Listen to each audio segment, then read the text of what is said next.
Good morning. It is the 15th of May, 2024, and it's kind of a busy week for me. I almost forgot to make a video, and that being because I have some friends in this week from Ecuador.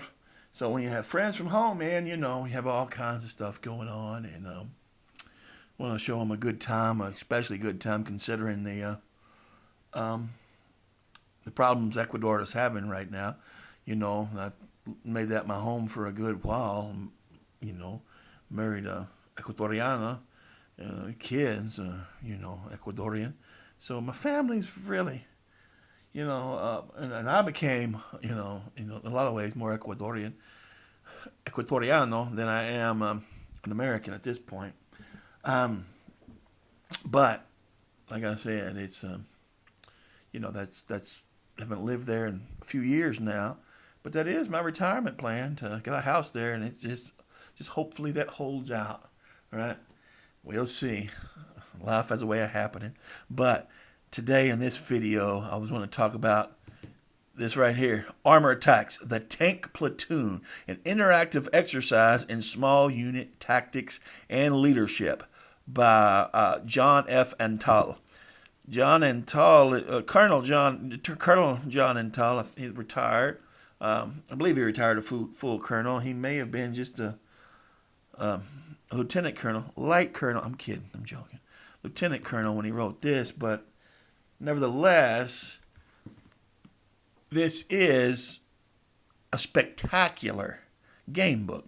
And you're going to see about an interactive exercise in small unit tactics and leadership. It's going to be called an exercise. Make no mistake, it's a game. I do think maybe, just maybe, he may have used that. I don't know this. It's just speculation. He may have used the idea of interactive exercise to make it sound more professional. Because that is what it is. It's a professional look at it. And it's so well done. So well done. Man, so well done that, you say, wow, gosh. I almost hate the guy of how good of a game it is, how well of a simulation it is, and how it handles that so well in the book format. Let me tell you, I've loved game books forever, and I've always wanted, I always wanted game books to become more wargaming, more war games and game books. I really looked at, what do you call it? I really looked at, fantasy books and RPGs and how many game books they had. And I really thought that war games had just never used the medium to full effect. And they hadn't. And then during COVID, you start to see this mushrooming of all these war game books. And that even continues today. And it's just beautiful, the blooming of that kind of thing. And like I said, you can find videos on here where I was talking about that stuff before that started happening. So very happy about it, very tickled to death that went on. But before that, you had the Armor Attacks, the Tank Platoon. You had three of them, actually. This one came out in 91. And just to compare, I've got my original here, Armor Attacks, the Tank Platoon, and it's the same thing. I like the red over the green and yellow. I think I do. I think it pops more, but I do like the photographs here. I'm not sure how well this is put together. This one here, while it's not bound with string, it's good binding, really good binding. As you can tell, it's a well-worn copy. Coffee's been spilled on it, yes. And so this is the 1991 version, and this one came out in 2020. So you've got almost 30 years of an updated version of the book and the game book, and it should be updated. But in the 90s, John Antal came out with three of them. They were a trilogy. It's Armor Attacks, the Tank Platoon here. The second one was Infantry Combat, the Rifle Platoon. That was in 1995. And the last one, which is probably the most gamey of the three, is Combat Team: The Captain's War, and that was in '98. All three of them are wonderful books. Be honest with you, I like either armor attacks or infantry combat as my. And I vacillate between those two. One day it might be one day it might be the other. But I vacillate between those two as being my favorite, and so that's kind of cool. But this had become a time when it became highly sought after, out of print and sought after, and they costed quite a bit of money. When it was printed in '91, it's $15, $14.95, great price.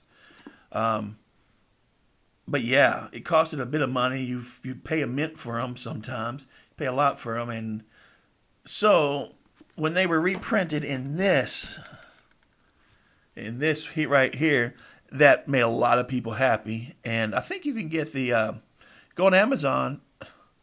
Man, I don't know if that's a fact or not. I probably shouldn't say it, but check and see if you can get the digital. I don't know if you can or not, but that would be a way to get it. That was very well done.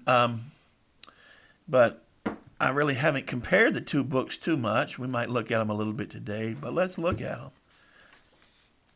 Let's see the tank platoon. This has been put out by Casemate Publishing. All right.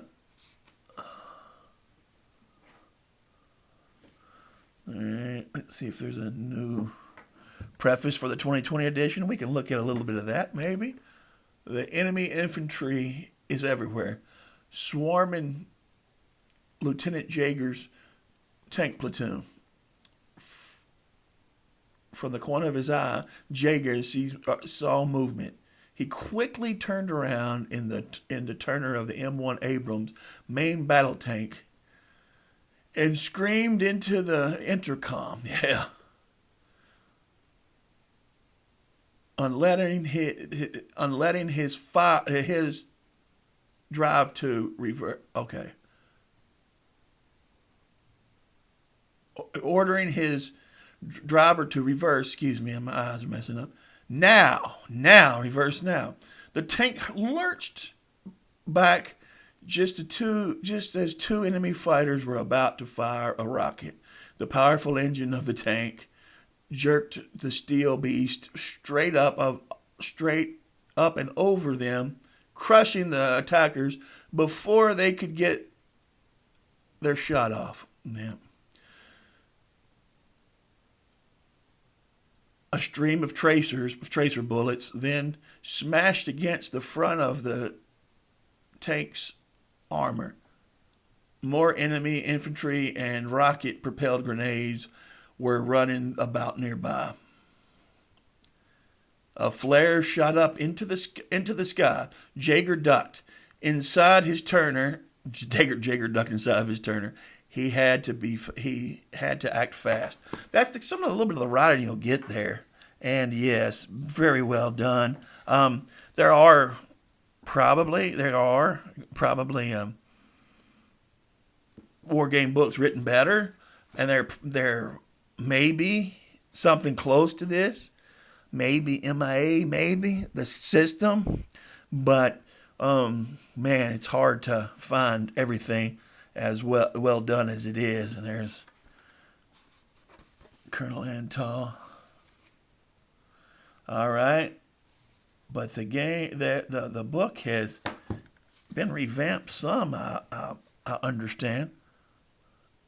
Everyone's hope is forward. Everyone's hope is for a peaceful, more gentle world. Yet, just as we welcome the extraordinary events in the Eastern Bloc countries, we also remember what was going on in '91. This is reprinted here. We also know how any situation can dramatically go sour. Soldiers prepare for the worst.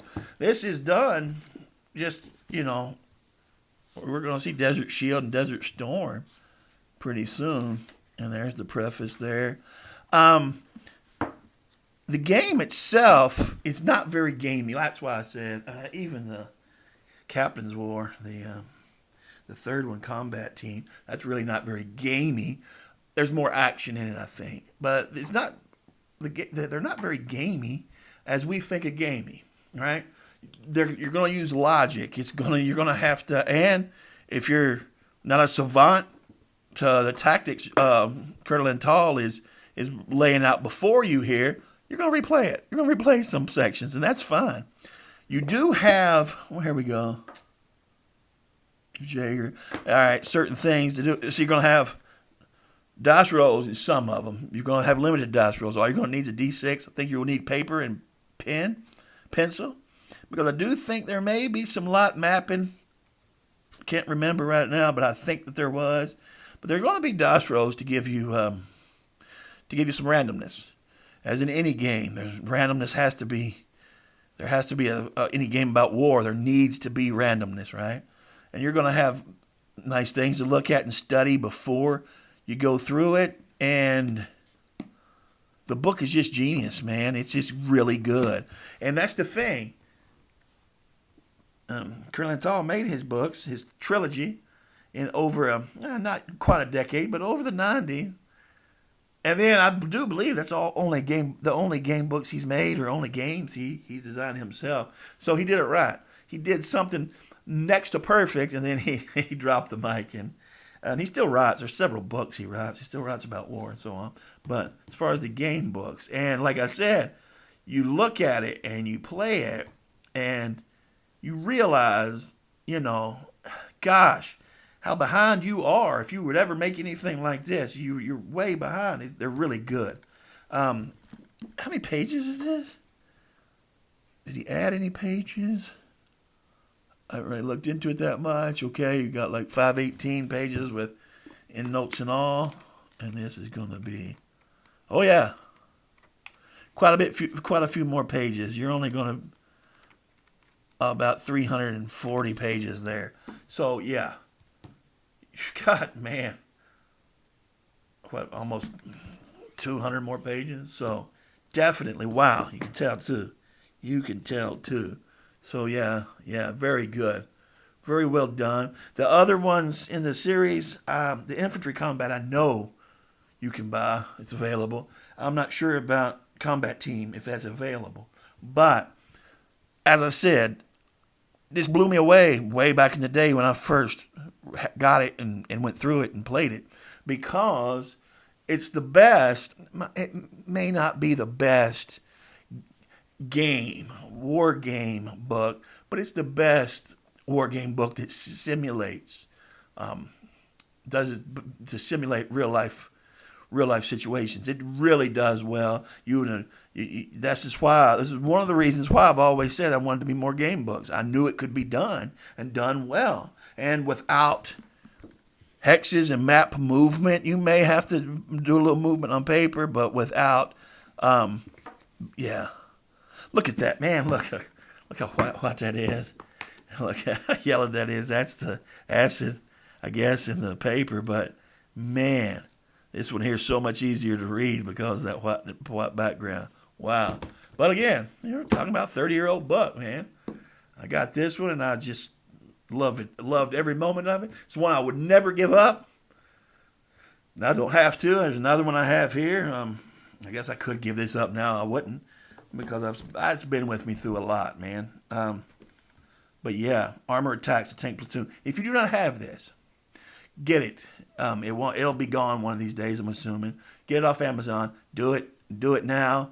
You're only going to pay about $20 for it, maybe less.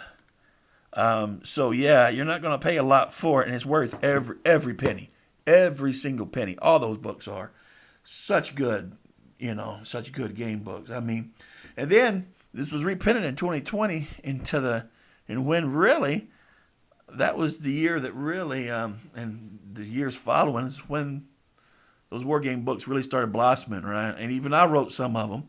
And that my whole thing is I do like to simulate something. I have some books too, and look at them, and none of them come close to this one. But I do like this one. I wanted to simulate hard decisions made. You play a Japanese soldier who's trying to hold out after the war, doesn't know the war's over, World War II's over. I wanted to simulate tough decisions, right?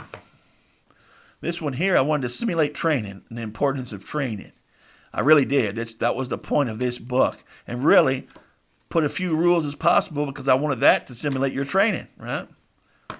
This, I wanted to simulate what it's like for a serviceman overseas getting letters from home, getting packages from home, how important that is. That's a part of war that we don't really talk about a lot, but yet still a part of war, right? This, I wanted to simulate the feeling, hard to do. I wanted to simulate the feeling of a firefight, right? Very, very difficult to do, but that was my attempt there.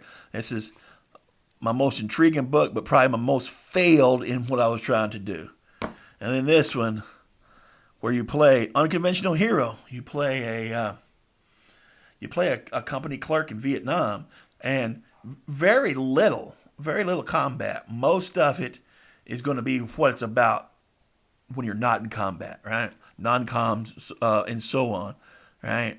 Non-commissioned officers, non-combative troops, what they do most of the time, non-commissioned officers, non-combative troops, excuse me, what they do most of the time